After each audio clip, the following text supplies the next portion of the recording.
दूसरा चैप्टर, दो चर वाले रैखिक युग्म। चर में जैसे हम 2x जमा 3y बराबर है 4।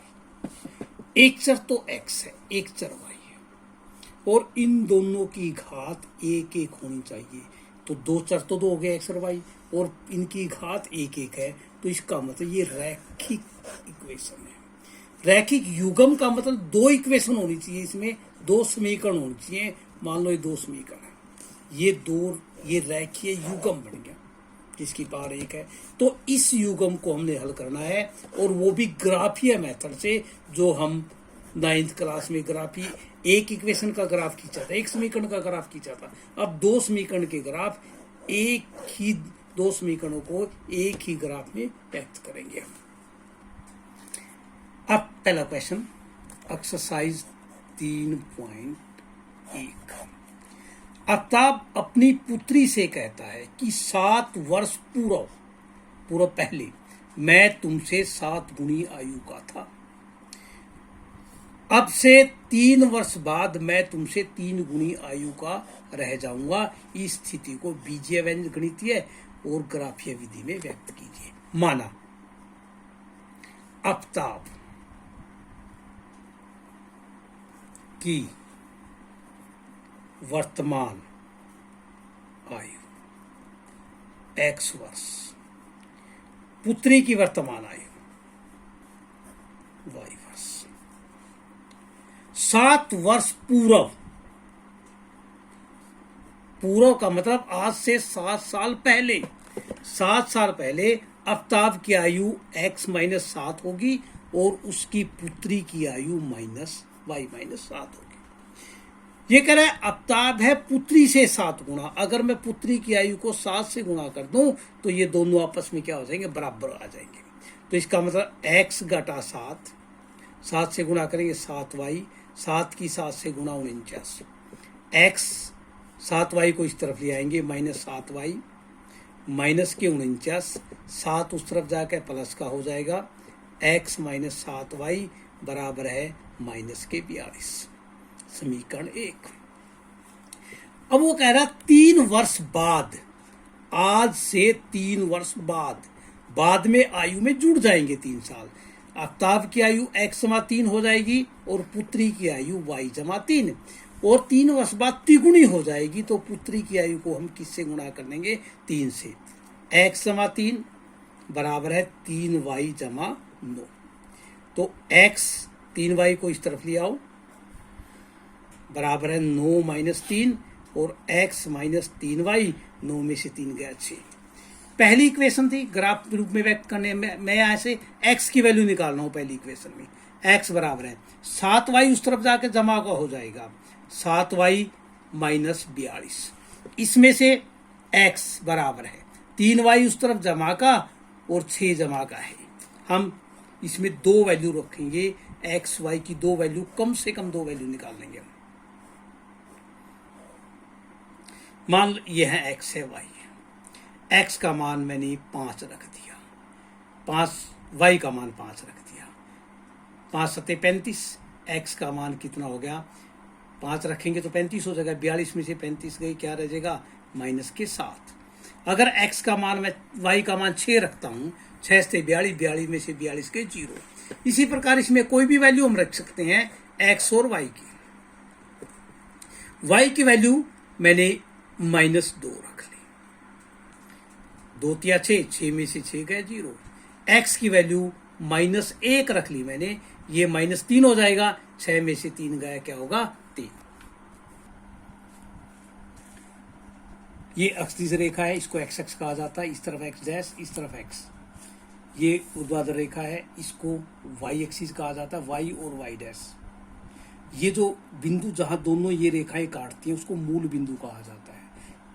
यहाँ जमा की हम गिनती लिखते हैं, यहाँ इस तरफ ऊपर जमा की, जिस तरफ डैश होता है उस तरफ माइनस के आते हैं। पहला पॉइंट है x का मान -7 और y का 5। x का मान -7 और y का 5, ये पॉइंट हो जाएगा। x का मान -7 और y का 5। दूसरा है x का मान 0 और y का 6। ये x का 0 है, y का 6। अगर हम इससे ऐसे मिला देंगे इस रेखा को सीधी, और इसके ऊपर इक्वेशन होती है अपने पास, इसकी इक्वेशन थी x minus 7y minus 42, x minus 7y बराबर है माइनस 42 लिख देंगे। अब दूसरी इक्वेशन है x का मान 0 y का माइनस 2, x का मान 0 y का माइनस 2, x का मान 3 y का माइनस 1। हम इसको भी ऐसे मिला देंगे और इसके ऊपर भी लिख देंगे इसकी इक्वेशन की y बराबर है, ये ग्राफिकल रिप्रेजेंटेशन है। क्रिकेट टीम के एक कोच ने 3900 रुपए में 3 बल्ले और 6 गेंद खरीदी। बाद में उसने एक बल्ला और उसी प्रकार की 2 गेंदें 1300 रुपए में खरीदी। इस स्थिति को बीजीय, गणितीय तथा ज्यामितीय रूप में व्यक्त कीजिए। माना एक बल्ले का मूल्य x रुपए, माना एक गेंद का मूल्य y रुपए। अकॉर्डिंग टू क्वेश्चन, एक बल्ले का मूल्य x रुपए है तो 3 बल्ले खरीदे तो कितनी कीमत होगी? 3x रुपए। एक गेंद का मूल्य 6 y रुपए है, 6 गेंद खरीदी तो कितना होगा? 6 y रुपए। और रुपए उसने कितने दे दिए? 3900 रुपए उसने दे दिए। दूसरे में उसने एक गेंद खरीदी तो उसका मतलब x रुपए हो गए। एक बल्ला खरीदा उसका x रुपए हो गया, और गेंद कितनी खरीदी? 2, उनके कितने मूल्य हो गए? 2 y रुपए। और रुपये कितने दे दिए उसको? 1300। हम इस इक्वेशन को पूरी को 3 से भी भाग कर सकते हैं। 3 एकम 3, 3 दूनी 6, 3 पे 1300। इसमें से हम x का मान निकालते हैं, 2y को उस तरफ ले जाते हैं तो x बराबर है 1300 घटा 2y। इसी प्रकार दूसरे में x का वैल्यू निकालते हैं। कई मैथ में ये यहां 2 गेंद दी हुई है और कई मैथ में यहां 3 गेंदें दी हुई है, तो मैं 3 गेंदों का करवा लेता हूं, या 3 ले लेते हैं। तो 3 का मतलब यहां भी कितना हो गया? 3। तो इसका मतलब ये हो जाएगा x बराबर है 1300 घटा 3y। अगर 2 दे रखा है तो 2 से कर सकते हैं हम, और 3 दे रखा है तो 3 से कर सकते हैं। अब हम इसमें वैल्यू रखेंगे, कम से कम 2 वैल्यू रखनी है। x का मान हमने 400 रख दिया,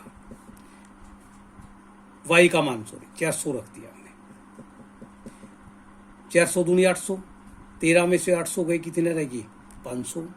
x का मान हम, y का मान हम 500 रख सकते हैं। 500 दूनी 1000 तो कितना रहेगा? ये 300 रहेगा। इसी प्रकार इसमें हम किसकी वैल्यू रखेंगे? y की वैल्यू रखेंगे, x y का मान कुछ भी रख सकते हैं हम। मान लो y का मान इसमें भी हमने 400 रख दिया, 400 तो ये 1200, 1300 में से 1200 गई, क्या रहेगी? 100। अब यहाँ मान लो हम 300 रख देते हैं या 500 रख देते हैं, 500 तो ये 1500, क्या रहेगा? माइनस के 200। हम लेंगे 100, 200, 300, 400, 500। इसमें x का मान 500 है, y का 400 है। x का मान 500 हो गया और y का 400, इन दोनों की सीधी में ये 400 है, ये 500 है। x का मान 300 है और y का 500 है, 300 ये हो गया और 500 ये होगा। ये दोनों एक सीध में होने चाहिए। अब ये इक्वेशन होगी अपने पास, ये हो जाएगा x प्लस 2y बराबर है 1300। इसको हम ये भी लिख सकते हैं जैसे हमने 3 से डिवाइड करके लिखा था, 3x जमा 6y बराबर है 3900 भी लिख सकते हैं। अब x का मान 100 है, y का 400 है। x का मान 100 है, y का 400, ये पॉइंट आ गया। और x का मान माइनस 200, ये रहा माइनस 200, और y का मान कितना है? 500। x का मान माइनस 200 और y का मान 500 माइनस 200, और ये हो गया अपने पास 500। इन दोनों को भी हम ऐसे सीधे खींच सकते हैं। तो ये इक्वेशन होगी x जमा 3y बराबर 300। ये है ग्राफिकल रूपांतरण इसका। तीसरा क्वेश्चन, 2 किलोग्राम सेब और 1 किलोग्राम अंगूर का मूल्य किसी दिन 160 रुपये था, तो हमें 1 किलोग्राम सेब का मूल्य x रुपये मान लेंगे और 1 किलोग्राम अंगूर का मूल्य y रुपये मान लेंगे। तो इसका हम 2 किलोग्राम का 2x हो जाएगा और 1 किलोग्राम का y, 2x जमा y बराबर 160। पहला तो ये हो जाएगा। 1 महीने बाद 4 किलोग्राम सेब और 2 किलोग्राम अंगूर का मूल्य 300 रुपये हो जाता है। इसका मतलब 1 किलोग्राम सेब का मूल्य x माना था, तो 4 किलोग्राम का क्या हो जाएगा? 4x और प्लस 2y बराबर है क्या होगा 300 रुपये, 2 समीकरण बन जाएंगी, इसका बीजीय व्यंजक भी हो गया और ग्राफीय व्यंजक खुद करना है।